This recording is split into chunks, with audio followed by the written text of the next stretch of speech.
시작. 기도하셨으되 내가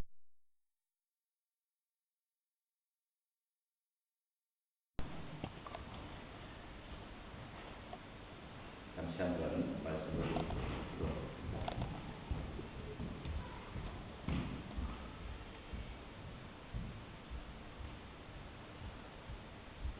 사랑하는 주님, 이 시간 하나님께서 우리의 심령 가운데 부어주시는 주님의 말씀을 듣기를 소원합니다.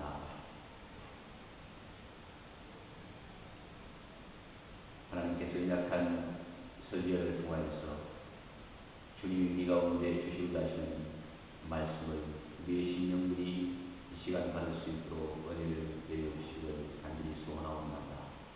아버지 하나님, 연약한 부분들을 주님의 십자가에 감주시고 하나님의 성령의 놀라운 은혜만 나타나는 이 시간이 되게 하여 주시옵소서. 감사드리며 예수 그리스도의 이름으로 기도드렸습니다. 아멘. 지사님과 처음 오셨습니다만 하나님께서 전해지는 말씀을 통하여서 은혜를 주시기를 간절히 소원합니다. 그동안 우리는 하나님께서 어떤 분이신지를 성경을 통해서 지속적으로 알아가고 있습니다. 그동안 하나님 많이 가지신 분들을 저희가 알아보았습니다. 그것들이 무엇이었습니까? 일상에 가시면 듣지 못하시기 때문에 무엇이라고 하는 다양한 그런 것을 들었습니다. 그것들은 하나님께서는 영원하시며 그리고 절대로 변하지 않으시며 또한 어디든지 계시고 모든 것들을 아시고 또한 무한한 지식과 지혜를 가지고 계시며 또한 모든 것을 하실 수 있는 능력을 가지고 계신다는 것이었습니다. 이런 내용들을 저희가 그동안 살펴보았습니다.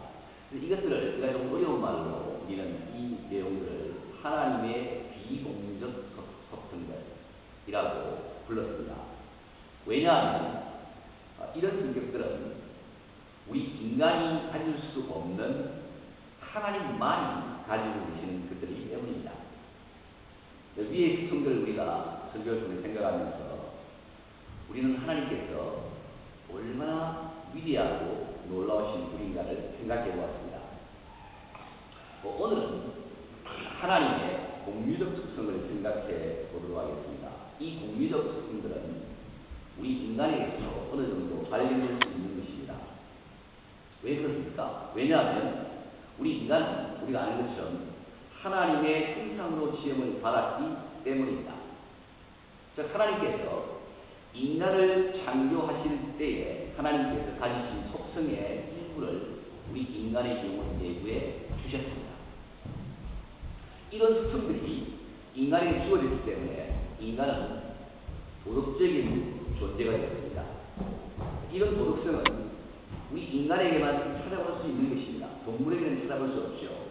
이런 도덕성은 인간이 창조되었을 때에 아주 완벽했습니다. 그러나 인간이 타락한 이후에 그런 도덕성들이 완전히 다 사라지지 않고 일부분은 남겨졌습니다. 만약 하나님께 주신 이 도덕성들이 타락 이후에 모두 사라졌다면 인간은 더 이상 하나님의 형상으로 지음받은 존재라고 말할 수 없을 것입니다. 인간이 비록 타락하기는 했지만 하나님의 무한한 자비로 말미암아 인간이 최소한의 인간의 기능을 할 수 있는 성품들을 남겨두었습니다. 우리 하나님께서요. 그러므로 우리는 인간에게 남겨진 이런 속성들을 하나님의 도덕적 속성이라고 또한 부릅니다. 그러면 하나님의 도덕적 속성들로서 우리 인간에게 여전히 일부 남겨진 것들은 무엇이겠습니까? 여러 가지가 있겠습니다만 우선 가장 먼저 오늘 우리가 생각해 보아야 하는 것은 하나님의 거룩성입니다. 하나님의 거룩성은 무엇을 의미하는 것입니까? 이 말은 하나님께서는 죄와 죄악된 상관은 완전히 분리되어 계신 분이시다고 하는 의미입니다. 오늘 본문 말씀에서 우리가 읽었습니다만 베드로전서 1장 16절에서 이렇게 말씀하고 있죠. 기록하셨으되 내가 거룩하니 너희도 거룩할지어다 하셨느니라고 말씀하셨습니다. 이 말씀은 구약의 말씀을 인용해서 베드로 사도가 베드로전서에서 기록하고 있는 말씀입니다. 여기에 내가 거룩하니라고 하는 이 말은 누가 거룩하다는 말입니다. 바로 하나님께서 거룩하시다는 말씀입니다.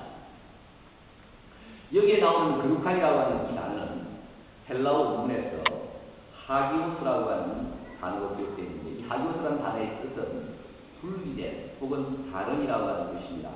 즉 하나님께서는 죄와 분리된 분이시며 또한 제약된 세상과는 본질적으로 다른 분이라고 하는 의미입니다. 우리가 하나님의 거룩성을 말할 때 하나님께서는 단순히 악이나 죄로부터 분리된 분이라고 하는 의미만을 뜻하는 것은 아닙니다. 거기서 더 나아가서 하나님께서는 죄와는 상관없이 본질적으로 완벽하게 순결하신 분이라고 하는 것을 가지고 계십니다. 이것은 죄가 있기 때문에 하나님께서 그 죄 가운데 분리되시다고 하는 그런 의미보다는 원래부터 하나님께서는 그 본성상 완벽하고 완전하고 순결을 가지고 계시는 분이라고 하는 그런 의미입니다.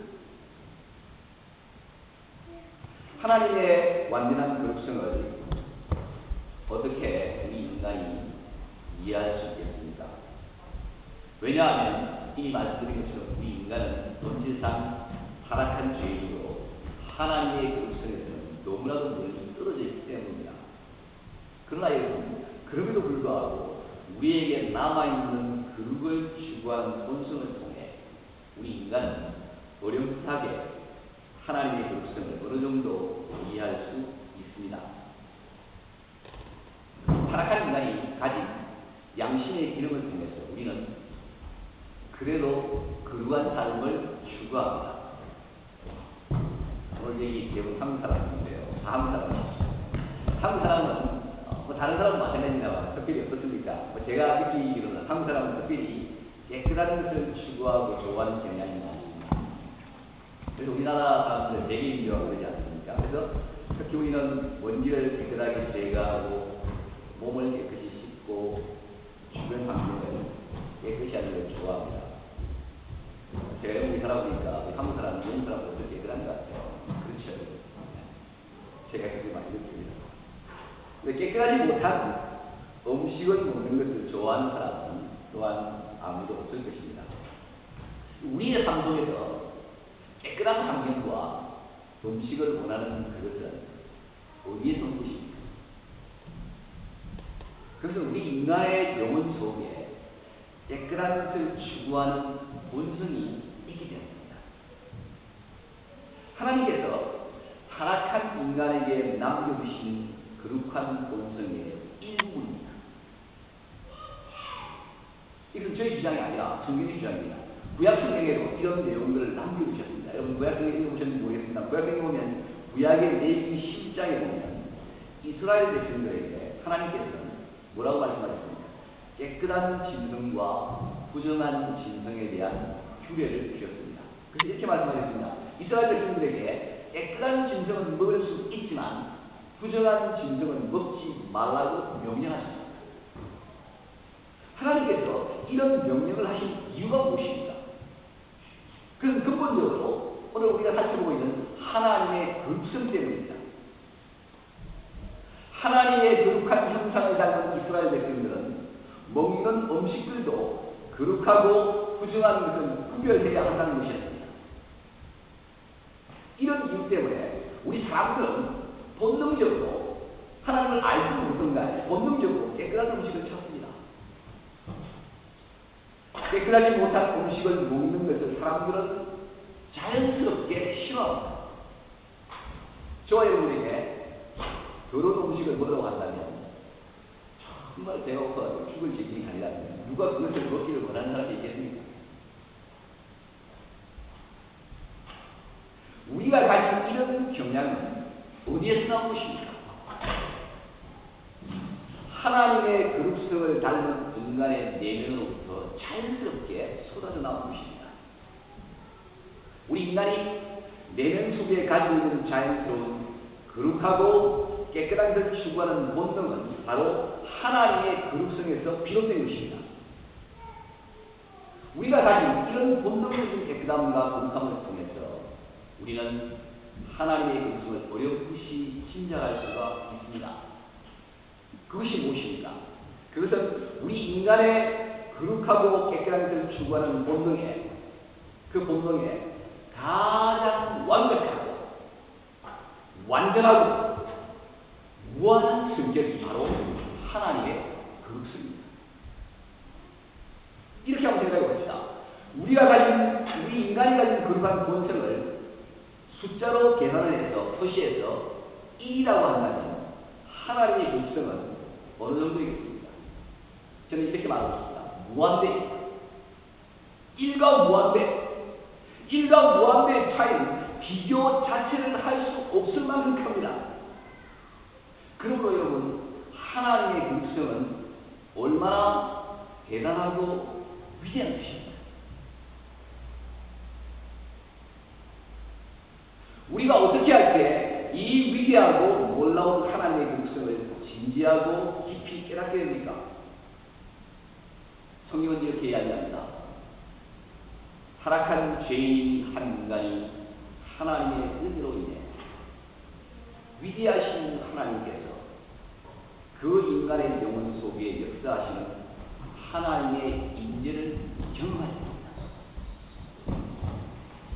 일찍이 하나님의 인재를 경험했던 위대한 하나님의 사람들은 이 위대하고 놀라운 하나님의 거룩성을 자신의 영혼 속에 경험했던 사람들이었습니다. 예를 들어 보십시다.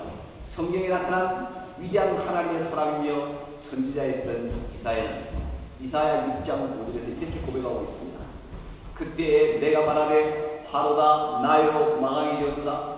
나의 입술이 부정한 사람이요 입술이 부정한 백성 중에 거하면서 만군의 여호와이신 왕을 배웠습니다. 이 말씀이 무슨 말씀입니까? 이사야가 성전에서 기도하는 중에 하나님의 인재를 체험했습니다. 그러나 그 하나님의 인재를 경험한 이전에도 이사야는 제사장이었습니다. 제사장은 어떤 사람입니까? 하나님의 율법을 따라 살려고 아주 노력한 사람이었습니다. 이사야는 세상 사람들의 눈으로 볼 때 결코 폐역한 악인이나 나쁜 사람이 아니었습니다. 그는 하나님의 말씀을 순종하려고 애를 썼던 경건한 유대인이었습니다. 그런 이사야가 기도 가운데 하나님의 인재를 경험했습니다. 성전 안에서 하나님의 위대한 형상을 환상으로 보았습니다. 그렇게 하나님의 인재를 경험한 이사야의 첫 번째 고백이 무엇이었습니까? 오늘 성경에 나오는 것처럼 자신의 제약성이었습니다.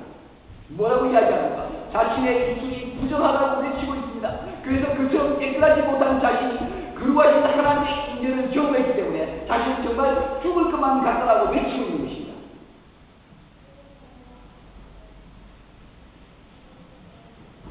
이것은 이 세상을 살아가면서 하나님의 인재를 경험했던 모든 하나님의 사람들의 공통점이었습니다. 여러분 성경을 읽어보십시오. 모세도 그랬습니다. 욥도 그랬습니다. 에스겔도 그랬습니다. 사도 요한도 그랬습니다. 사도 베드로도 마찬가지였습니다. 베드로를 한번 생각해 보세요. 베드로가 처음 주님을 만났을 때 그가 한 첫 번째 고백이 무엇이었습니까? 누가복음 5장 8절에서 그는 이렇게 고백합니다. 시몬 베드로가 이를 보고 예수의 무릎 앞에 엎드려 가로되 주여 나를 떠나소서. 나는 죄인으로소이다. 베드로가 거룩하신 하나님의 아들 예수님의 인재를 경험했습니다. 비록 하나님의 영광의 많은 눈을 감추시고 인간의 몸을 입고 이 땅에 계셨던 이위적이신 성자 예수님을 만났지만 베드로는 예수님과의 인격적인 만남을 통해서 하나님께서 가지신 거룩성을 알게 됐습니다. 한 인간이 하나님의 인재를 통해 하나님의 거룩성을 알게 되면 자신이 얼마나 비열하고 제약된 존재인지 그 사람의 영혼은 깊이 감지합니다. 그래서 베드로와 같은 고백을 하게 될 것이다. 무엇입니까? 주여 나를 떠나소서. 나는 죄인입니다. 이것이 타락한 인간이 하나님의 거룩성을 알게 되는 지름길입니다.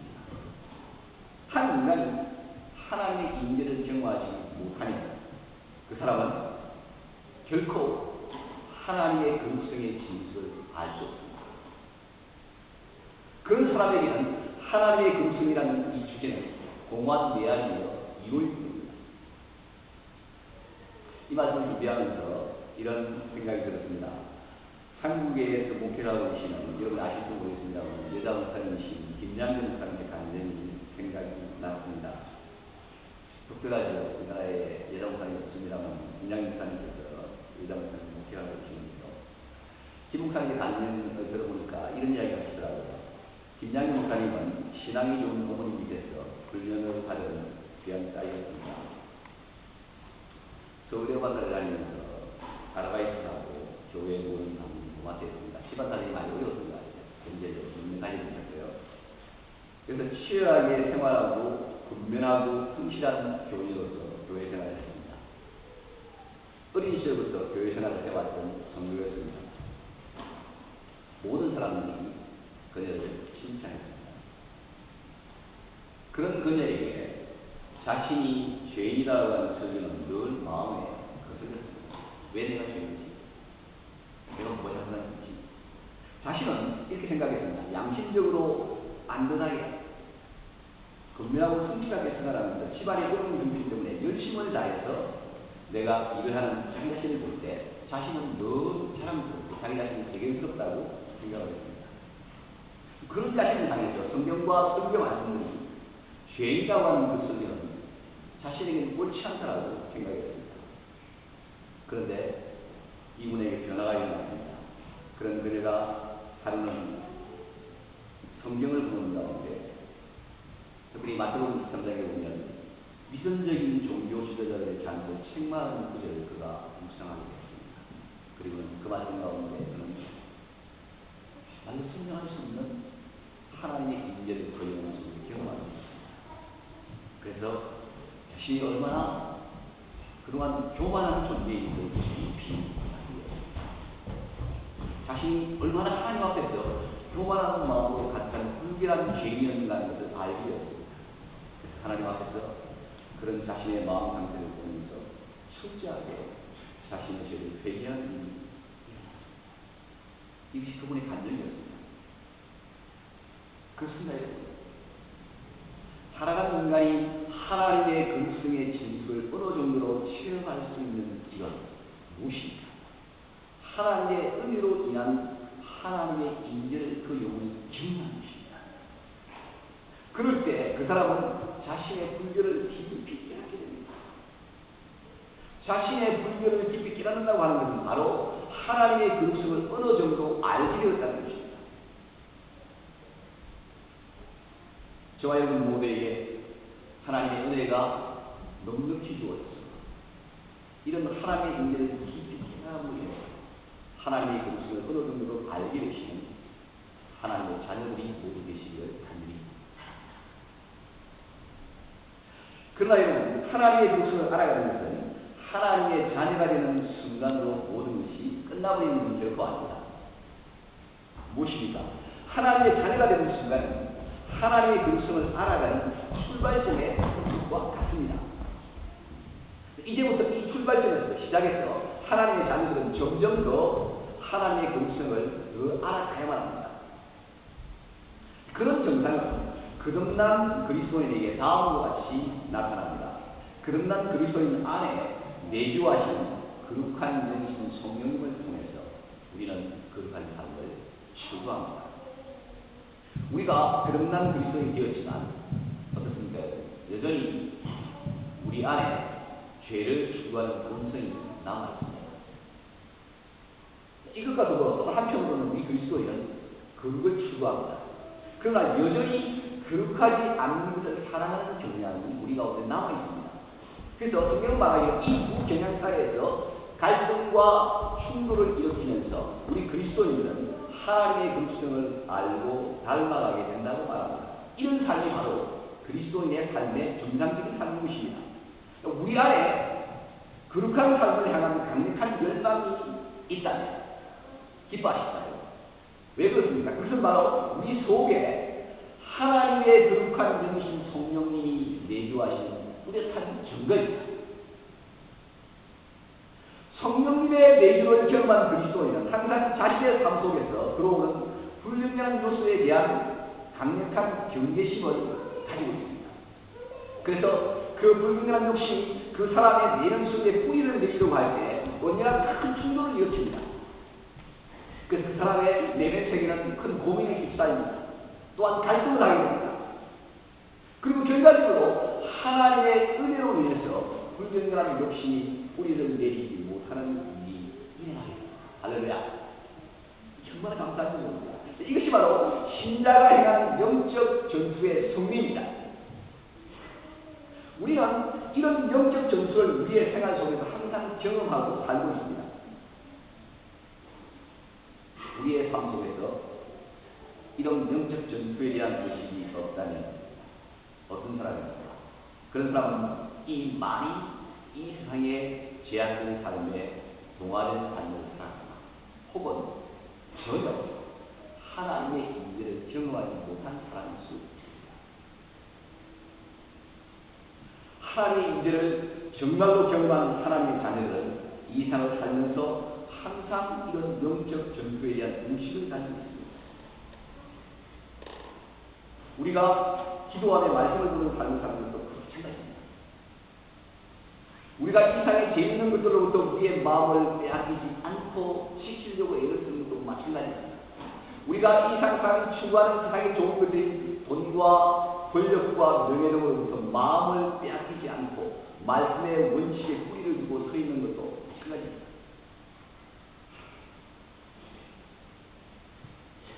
우리의 신앙에 선배했던 사도 바울이 거듭난 그리스도인으로서 자신의 내면 속에 얼마나 많은 갈등과 충돌이 있었는지를 로마서 7장 18절과 24절에서 계속 기록하고 있습니다. 그는 이렇게 고백합니다. 내 속 온 내 육신에 선한 것이 그하지 아니하는 줄 아노니. 그 다음에 뭐라고 말합니까? 이렇게 말합니다. 원함은 내게 있다. 선을 행하려고 하는 그 바람은 내게 있지만 선을 행하는 것이 없다. 그러니까 자기의 그 바람과 실제로 자기의 삶 사이에 거리가 가까워하는 걸 크게 좀 고백하고 있습니다. 그리고 이렇게 말합니다. 오호라 나는 공부한 사람이로다. 이 사망의 문제에서 누가 나를 건져내겠느냐. 사도 바울의 고백은 무엇입니까? 하나님의 그릇성을 닮아가려는 그리스도인의 처절한 몸부림입니다. 바울의 영혼 속에 있었던 선을 행하려는 강력한 욕망, 그 바람은 어디에서 온 것입니까? 다 하나님께서 가지신 그릇성을 닮아가려는 하나님의 자녀들의 소원에서 온 것입니다. 하나님의 자녀들은 사도 바울처럼 하나님의 그릇성을 닮아가려는 이런 선한 소원이 그들의 영혼 속에 있습니다. 그러므로 항상 자신 안에 남아있는 죄성과 세상을 향하려는 욕망으로 인해서 갈등과 고통을 당하게 됩니다.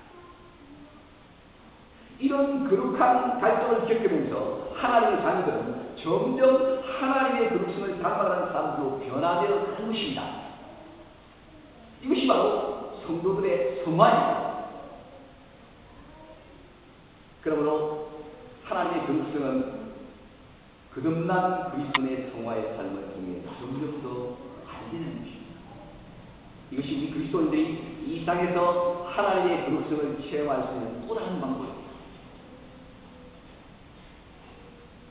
사랑하는 여러분, 우리가 하나님의 거룩성을 닮아가기 위해서 우리 속에 한 갈등이 있지만, 그러나 그 자리에 주저 앉아만 있지 말고 하나님께 나아가십시다. 말씀과 기도의 삶을 통하여서 하나님 앞에 나아가십시다. 예수님께서 우리를 위해 피를 흘리신 십자가 앞으로 나아가십시다. 그리고 그분께 우리의 연약함을 말씀드리십시다. 그리고 하나님의 그룹성을 닮아갈 수 있는 힘과 능력을 달라고 간절하게 기도하십시다. 그러면 우리 주님께서 약속하셨습니다. 주님께서 우리를 도우실 것입니다. 우리를 점점 더 하나님의 그룹을 밟는 사람으로 변화시켜 주실 것입니다. 사도는 이런 놀라운 은혜의 세계를 경험했기 때문에 자신의 곤고한 내면의 갈등으로 절망적인 말을 한 직후에 바로 로마서 7장 25절에서 이렇게 외치고 있습니다. 뭐라고 말씀하십니까? 우리 주 예수 그리스도 말미암아 하나님께 감사하노라. 아멘. 하나님께 감사하노라 이렇게 외치고 있습니다. 무슨 말씀이십니까? 내면의 그 많은 갈등을 아시고 우리를 능히 하나님의 불가한 성품을 닮아가도록 만드시는 분은 우리의 구세주이신 예수 그리스도이시다는 것입니다. 그래서 예수님으로 인해서 하나님께 감사한다고 고백하고 있습니다. 신학생은 이렇게 말합니다. 예수님께서 우리를 거룩하게 만드시는 분이십니다. 예수님으로 인해 우리는 하나님의 자녀로서 점점 거룩한 삶을 살아가게 됩니다. 이 예수님께로 점점 나아가면 하나님의 그릇을 이 땅에서 가장 많이 체험하는 성도님이 계시기를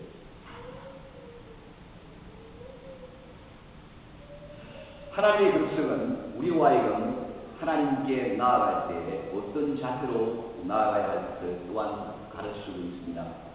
이미 말씀드린 것처럼 하나님께서는 무한한 그릇을 가지고 계십니다. 그러므로 우리가 거듭난 그리스도인이라고 할지라도 여전히 우리 안에 제약된 속성을 가지고 있기 때문에 우리가 어떤 자세로 하나님 앞에 나아가야 하겠습니까? 여기 말씀드리는 것은 우리 거듭난 그리스도인의 내면과 외면의 자세를 함께 말씀드리는 것입니다. 히브리서 12장 28절에서는 우리 그리스도인을 향해서 어떤 자세로 하나님께 나아가야 할지로 말씀하고 있습니다. 이렇게 말씀합니다. 그러므로 우리가 진동치 못할 나라를 바라보며 은혜를 받자. 이로 말미암아 경건함과 두려움으로 하나님을 기쁘시게 섬길지. 여기에 나오는 이 경건함과 두려움은 우리가 갖출 수 있는 최대한의 존경심과 최대한의 교회감을 가지고 하나님께 나아가야 할 것을 명령하고 있습니다. 왜 우리는 그런 자세를 취해야 합니까? 왜냐하면 하나님은 너무나도 거룩하신 분이시기 때문입니다. 완전하고 무한한 거룩을 가지신 하나님, 우리가 비록 거듭난 그리스도인이라 할지라도 아직도 우리는 하나님의 그리스도를 여전히 닮아가려고 노력하고 있으며 그 완전한 거룩에 전혀 들어가지 못한 자이기 때문에 어떻게 해야 합니까? 우리는 우리 자신을 겸허하게 낮추고 무한한 존경심과 두렵고 떨리는 마음으로 하나님께 나아가는 마음의 자세와 외면의 자세를 갖춰야 합니다.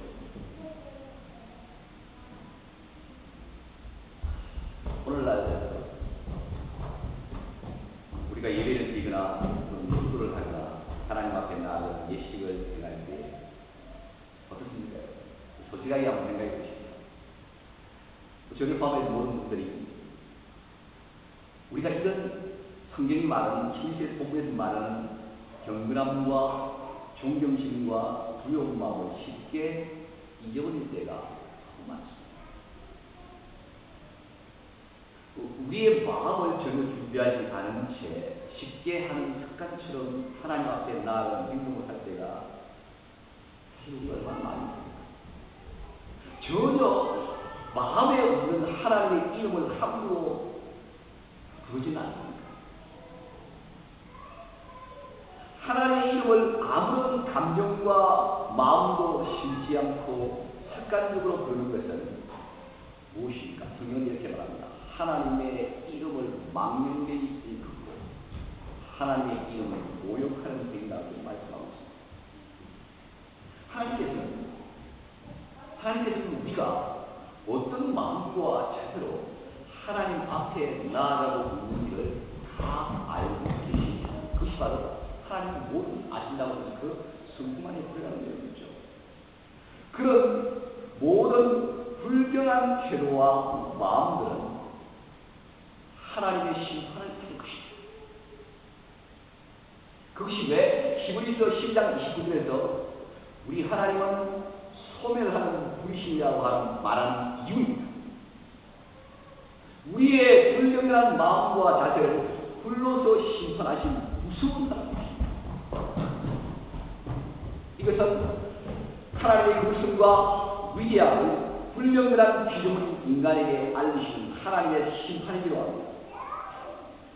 그러므로 우리가 진정으로 무한한 하나님의 극성을 어느 정도라도 알고 믿는다면 우리는 하나님께 예배를 드릴 때마다 하나님께 기도할 때마다 하나님의 말씀을 읽고 들을 때마다 우리가 할 수 있는 최대한의 존경심과 경외심을 가지고 하나님께 나아가고 최대한 노력해야 합니다.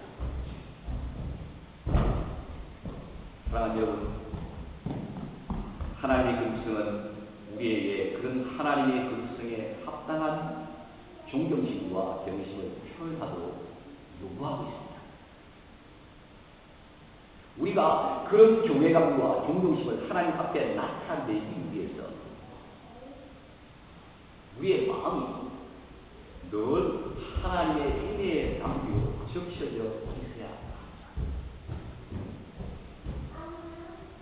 또한 우리의 연약함과 제약이 늘 하나님의 은혜로 인해서 예수님의 보혈로 인해 깨끗하게 씻겨지는 경험을 해야 합니다. 우리의 제약을 용서해 주시는 하나님의 은혜를 체험하고 늘 깨끗한 심령과 마음으로 하나님께 나아가려고 애를 써야 합니다. 그럴 때 우리는 하나님의 거룩성에 합당한 존경심과 경외감을 가지고 하나님께 나아갈 수 있을 것입니다. 여러분 모두가 무한한 거룩성을 가지고 계시는 하나님 앞에서 날마다 하나님의 거룩성을 닮아갈 뿐만 아니라 그 거룩성에 합당한 존경심과 경외감을 늘 가지고 하나님과 교제하시는 분이 다 되시기를 주님의 이름으로